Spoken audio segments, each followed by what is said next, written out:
Hello and welcome to the Third Sector. I'm your host, Tamara Brinkman. In our society, there are three sectors: the public, the private, and the nonprofit. And it's that third sector that we're here to talk about today. Joining me for today's episode, we have Tami Johnson and Morgan Burk from Abilities Richmond. Welcome to the Third Sector. Thank you for coming on the show. So Tami, you are the founder and CEO. And Morgan, you are the community liaison, marketing, and social media coordinator. So none of you, both of you are wearing hats like crazy, right? So thank you so much for coming on. We're happy to have you. Thank you. Thank you. Let's start with, tell us about the history of Abilities Richmond. When did it come to Richmond? And then let's start with that. Okay. Well, I'll probably start. We moved here in 2002, and my son Matthew, who has Down syndrome, was in the high school here in Richmond. And then he was there until he was 21. And at that point, they can't go to school anymore, and then you're given that big, okay, well, what's next? In the beginning, after he graduated or had his certificate of completion, I went to different organizations to find out if they were suitable for what I wanted for Matt. And none of them were exactly what I wanted for him. And instead of waiting for somebody else to do it, I decided to do it for myself. And in 2009, I received our 501c3, which was approved on Matthew's birthday. So I felt like it was a thing that I was able to move forward. It gave me that. I mean, when you see that his birthday's on there, and it's just an amazing thing. It's like, okay, do this now because it's meant to be.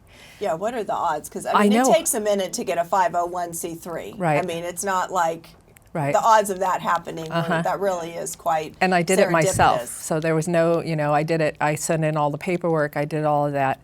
So in 2009, we started Abilities Thrift Store. And like I said, we were going to be the next Goodwill, Salvation Army. We were going to just explode, and people were so generous to us. They gave us lots and lots of donations. It just wasn't feasible to do a program like that. I wasn't able to pay the individuals, and I really wanted that. That was a big part of what I wanted. So in 2013, after Cindy, my general manager, and I worked hours and hours on our CARF accreditation and our approval through BDDS. In 2013, we received both of those. And so in 2013, we started doing Medicaid waiver services. Okay. And from then until now, we started with my son Matthew and his friend Sarah. And now we have 144 individuals that we provide services for. And they're all here in Richmond? No, they're all through Indiana. They're all through Indiana. In different counties. Because we do other kind of residential services that are in people's houses. So where they provide the services for their individual, whether it's their child or whoever it is. And they do the services. So we are in almost every county in Indiana. Wow. And our day service, we have 75 individuals that come to our day service every week. And then those are just the Richmond folks? Well, they're bussed in too. We have a couple from Connorsville. Okay. We have about 5 from Liberty. Okay. And so close circle. Close, yeah. Right. But those are the ones that come here. Wow. Okay. So I'm still thinking back to that you guys reach is really the entire state of Indiana, which I just think is so neat, and I did not realize that. So that's so wonderful. So tell us about what you were looking for Matthew that you didn't find, and then what you have brought to like the day classes. So with my son, he loved school, absolutely loved school. So I wanted something that would be school like school. So rather than some organizations have a big room and they just sit at tables and they might do some things, they might work on goals, maybe once or twice a week. Ours was run like a school. So our individuals come in from 8 to 9 and they go to a room and from until 10 o'clock we have social time.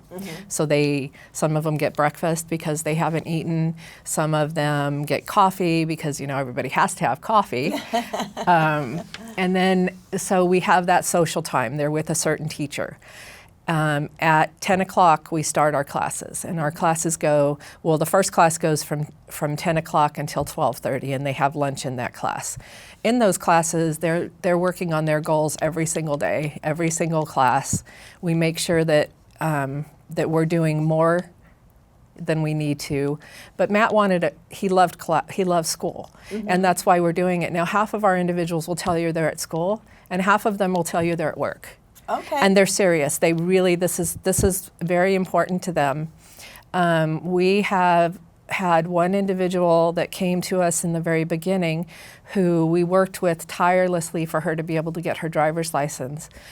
She didn't get it, I think it was like the 7th try when she finally passed. Her. Once she did that, she was able to go to Ivy Tech, she got her CNA, and now she is off the waiver, working in a nursing home. And how proud can we be of her? Right. You know, that's an amazing story. Another one that we have right now is we had an individual with autism who was just in our program. I wanted to give him a chance to do something else. We have now hired him as our head barista, and he's making $16 an hour, where he was on SSI, on a waiver, and people just don't give them a chance. And I want people to give our individuals a chance. His story is great. I mean, his mother has even said that he has really blossomed in this whole thing. If I could hire every one of our individuals to do something, because everybody is worth it, that's what I want to do. I want them all to feel, and one of the things is we have the earrings. I'm trying to turn it the right way. So we have on earrings, and these are the ones that they make in the art program. Okay. And then we sell them in our gift shop. So she has on earrings. Do you have bracelets? You don't have the bracelets? Okay. Okay. So they make jewelry, they make all kinds of stuff. And every time somebody sells it, the confidence that they have improves. So, I mean, we've got lots of wonderful stories, but in the beginning, we needed it to be like a school. 831 was going to be our final destination. It was going to be our forever home. And then we opened the doors, and we immediately outgrew it. So we rented a space behind Paint the Town for a while. We had our art department over there. We've outgrown that, and we have now moved into the Boswells during the day, and so we lease that area. So when we're all together in the Bullardick building, it's going to be an amazing thing. The noise and happiness, and Right. I'm looking forward to it like you wouldn't even believe.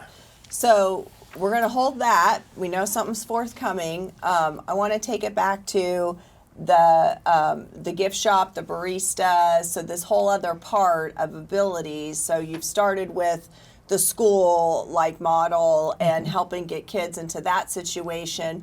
What spawned, I mean, I see you want to put them to work, so I'm going to guess what the answer is, but I'm going to let you tell people. What was the impetus to then get to the gift shop, coffee shop, that is in the depot now? It started with the coffee shop because Matt and I love our coffee, and we have coffee every morning. Oh, okay. And that's one of our things. And if you look at the logo on Undercover Coffee, you'll see that it's a picture of Matt. Okay. You know, it's his silhouette is on the thing.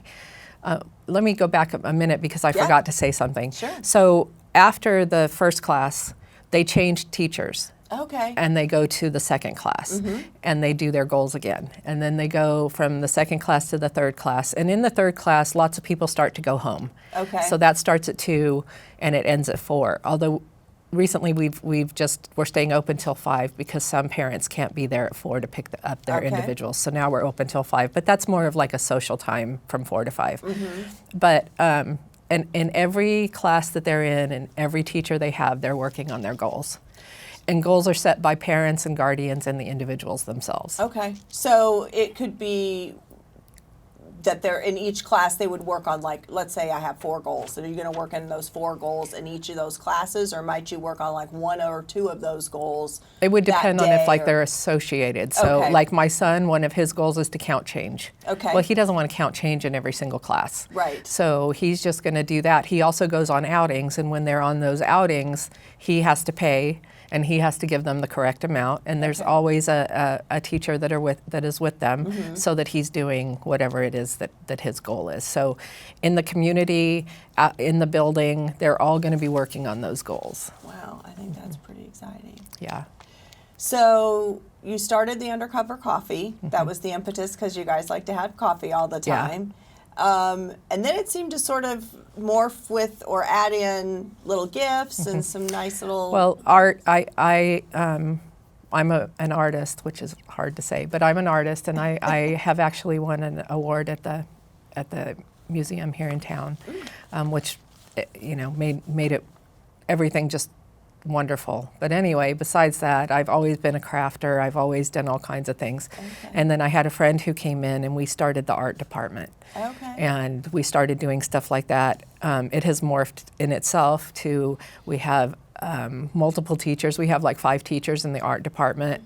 And then we have like Pinterest boards, and we have different things that we want to do, so that everybody in Richmond will know that our people are special, and that the things that they create is just as important as anything anybody else does. Right. And I guess that's kind of how that all came about. I think it's really neat. How do you find that art is a good vehicle for connection? Absolutely.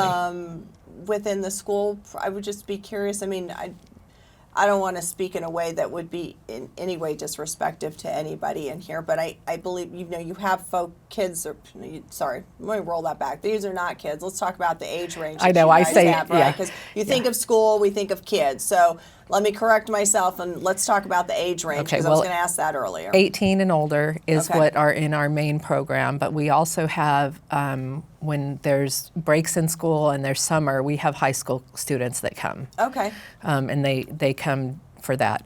But the majority, I would say the majority are somewhere around 35, 40 is the age of the individuals. My son's 41. Okay. Yeah. So you've got, and then in terms of abilities, physical, mental, how do you look at that spectrum as far as? So if you look at these earrings right here, they've been scribbled on by the individuals who cannot do the things that with their hands. So they take the parts that they've done, they cut them into little areas, and they use those. And they can use them for earrings. We make placeholders for, like, if you're having an important dinner. We have the Christmas labels and different things that they do, and it's all just them scribbling if they want to scribble. We have one individual, and that's what he loves to do. He just wants to scribble. And then we make beautiful art out of it. And so anybody can do anything, and that's what I always want to say is we're not going to have 10 of this person who is able to do this items, and not have 10 of these other people that are just as capable in different ways. That's wonderful. Your optics are just, we need more of it in our world. So tell us a little bit, I'll switch gears to Morgan. So talk about your role and your time at Abilities. So how long have you been there? When you started, what were you doing to where you are with all these hats now? Absolutely. So I'm coming up on 4 years. I came here for a summer job. I was out of state in college. At 18, everyone thinks that they have like a plan for their life and that it won't be derailed. And then I came here again looking for just a summer job, and now I've been here for almost 4 years, and I don't see myself really anywhere else. Wow. So, yeah. So you finished high school, and then left the state, did some college, came back for a summer job, and then basically never left. No. So did you? Nope. Oh, good for you. Good for you. Yeah. So what is it about? She has continued with college, so she still is going to. I didn't want to throw you under the bus because there's plenty of college locally that you can continue on that journey. So good for you. Yeah. So what was it that resonated with you when you came back in that job that was just creates this fire and passion and such clarity for you that this is a space you want to work in? It was just the love that is in the building. Like, I have always had a passion for helping others, but coming into this job, I realized that they're helping me more than that I'm helping them. Oh, wow. So yeah, it has absolutely changed my life. Yeah. Mm-hmm. So what's one of your favorite parts of what you do? So with my job now, with the community work, my job is to promote us, get our name out there, make people aware that we're here, what we do, spread our name, and that's definitely my favorite. Being able to take them out into the community, show people that like they are worth seeing and they need to be valued. So give us examples of like some of the little community trips that when you say you go out in the community, like what is it what does that look like? What do you do? Finding any small pop-up events. Okay. Just trying to spread our word, any possibility we can get. Going to career fairs, going to volunteer works.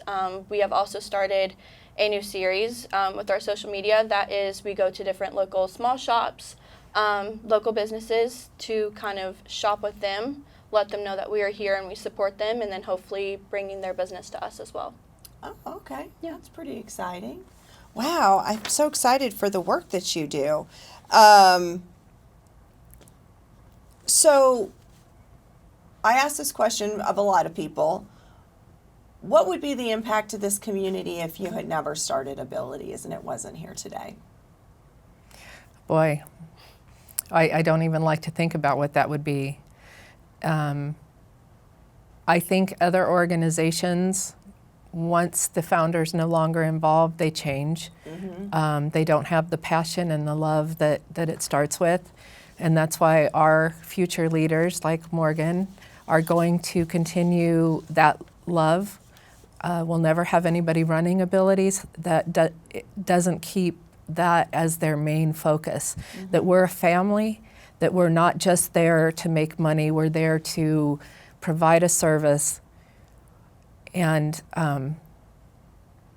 continue to grow and to do more. I can tell you a little bit about our new building. Yeah, so you just mentioned that you want to continue to grow. Yes. And I don't know if anyone's been driving around town and seen lately that there's been construction work on the Bullard Dick building on South 9th, but it's been rather active.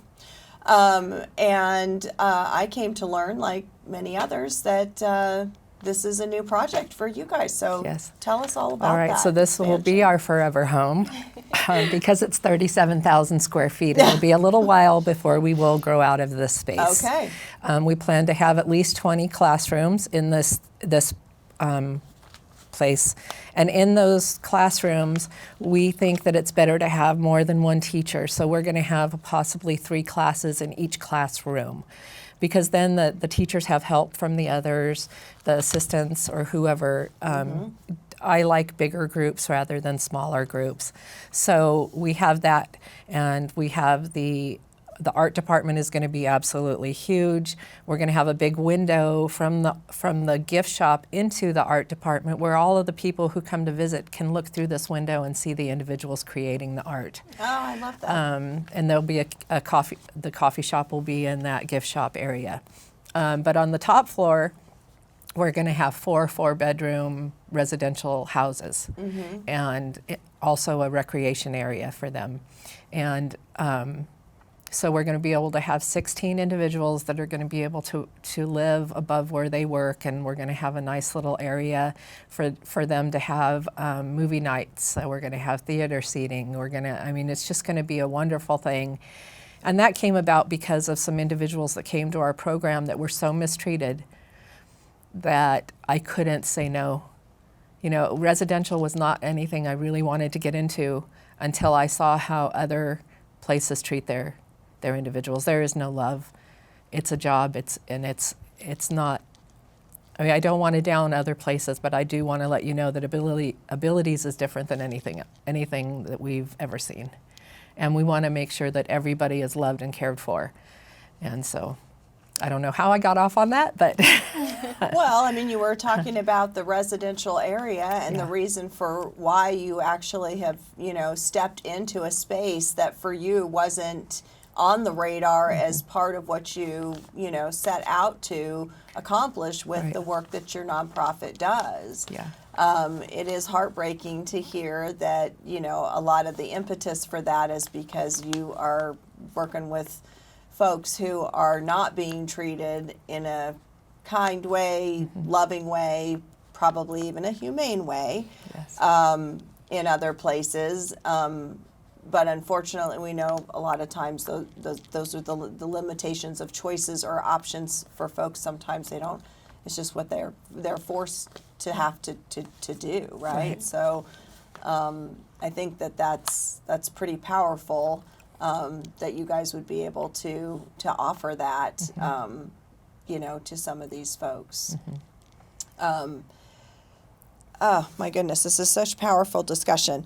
Tell us about your staff. I mean, obviously we've got Morgan here with you today, and you are one of the future faces of Abilities. So if you haven't seen her at all these outings that she's at, you will now probably see her all over the place. Right. But and Tami as well. But Well, my general That's my okay. general manager has been with me since day one. We met when our sons played baseball together, and I would talk to her about, I want to do this, I need to do this, what can, and she would look through paperwork with me, and we would have these discussions. And when I would bring stuff, for the 501c3, I would bring it to the baseball game, and I'd say, Cindy, what do you think? And she'd read through it. And she has been not only is she my general manager, she's my best friend. And so we have had our relationship and the growth with Abilities wouldn't have happened if she wasn't there with me every step of the way. Wow. And then we have Taylor, who is also, Taylor's been with us for 8 years now. She has a brother who had a head injury when he was 5. And she started working there, and then her brother started coming, and she's been with us since then. And she is also going to be, I tell her all the time, because in the future we would like to open an Abilities in Muncie, and I tell her all the time she's going to be the one running it. We've got my daughter Ashley is also really involved. She does a lot of the accounting and all of that. That's what she's in school for. Okay. Cindy's son Zach works with her, and they do all of the billing and all of anything like that. They do that. And then we have Jeremiah, who's just an assistant to the assistants, and he's amazing too. I couldn't ask for better people to support me and to make our business grow. Yeah, my goodness. And then all the other staff, and they're all great too. I could name all of them, but it would take forever because we have 35 staff in the building. Okay. Yeah. So then the rest, is that maybe mostly just your teaching staff that makes up the balance Right. of, outside of the admin office kind of stuff, the rest are all the teachers? Yes. Wow. So if somebody's interested in either getting involved with Abilities, are there volunteer opportunities with the work that you guys are doing? There's a little bit of volunteer. Sometimes volunteer is more work for us, and so Okay. volunteering to come and somebody asked me that the other day, and I'm like, well, do they want to come and sweep outside? Do they want to help us make our building look beautiful by adding flowers? Because I have a black thumb, I don't have a green thumb. She's like, I can be an artist and a crafter and all those things, but it stops there. Yes, I touch a plant and it turns black. So, we have those kind of things. If people have, right now with the music program that we've started, we actually have volunteers that are coming in to play for the individuals. So last week we had a guy who came in and he plays country music, and he was up there on the stage at Boswell's, because we have the whole downstairs during the week. He got up there and he played music, and our individuals danced and they sang and they had a great time. So anything like that, if somebody had that kind of a skill, Okay. that would be a great thing to add. Okay. Marissa is in charge of our music department, so Okay. she has actually reached out to a lot of different people. So that would be something that we could do. And if Okay. anybody has like certain skills, the people that we had that made the earrings are no longer with us, and so if somebody knew how to do jewelry, Okay. they could go into the art department and they can volunteer. Okay. So those are a couple of different things. All right. Well, those are all good things to hear Right. about. I'm not a crafter and can't do the jewelry, so you wouldn't want me doing that. Let's talk a little bit about how You mentioned you have waivers, so there's some financial support for this work from that. Right. But talk about how you all are able to do all of this work from a financial perspective. How are you funded to do what you do? So we're funded mainly, I would say probably 75% through the Medicaid waiver.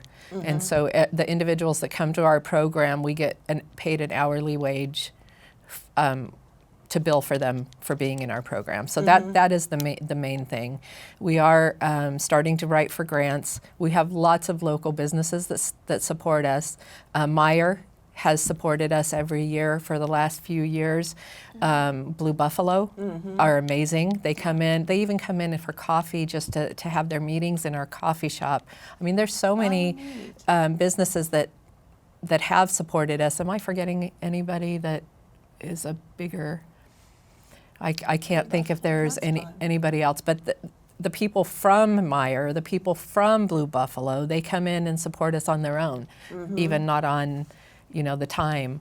Right, not as an organized work Right. activity. They like to build relationships with our individuals too, which is very important to us, that you not only care about our business, but the people in it as well. Well, right, because I mean, it's all built out of heart and love, right? Absolutely. So Taylor's brother is now a part of the Kicks 96 crew, the morning crew. Is it Sean and Dave. Sean show. and Dave? And Yeah. now they say Sean and Dave and Ian. Oh, I'll So- have to listen. I think yes. it's on my radio. Yeah. I'm like the garage or Yeah, so something.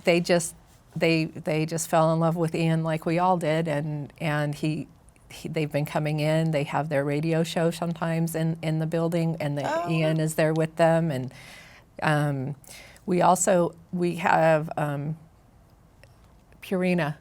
Was it Purina Linda that bought likes our Purina. It our was Christmas Hills. tree this Hills last Pet time? Food, yeah. No, Oh, it at was Hills. Festival, It was Hills. Hills at Festival Yes. of Trees. Is that what you're talking about? Right, Yeah. right. That's that in the depot. Yeah. And you guys make the tree, and then, well, great. Yeah, so we have a lot of support. We would like more people to know what we're about. So actually, I'm speaking in front of the City Council on Monday, just telling them about who we are and what we do. Okay. Because as much as some people in the disability world know what we're doing, a lot of people don't, Okay. and those are the ones we want to reach. You have about 30 seconds, so it's a tough question. You can one or both take it. What brings you the most joy about what you do? Goodness. Coming in the morning and all of the laughter and the smiles, and that can, there's no way you can ever have a bad day when the first thing you Never. get is Adam's hello Yeah. or Jordy Jordy singing his singing. songs. Yeah. I mean, it's a place that you look forward to going to. Well, that says it all. That'll take us to the end of our time for this episode. Thank you both to Tami and to Morgan for joining us. I learned so much about Abilities. Go to their undercover coffee workshop or coffee shop in the Depot District and look for the progress at the Buller Dick Building. Thank you so much for joining us. Stay well. We'll see you next time on The Third Sector.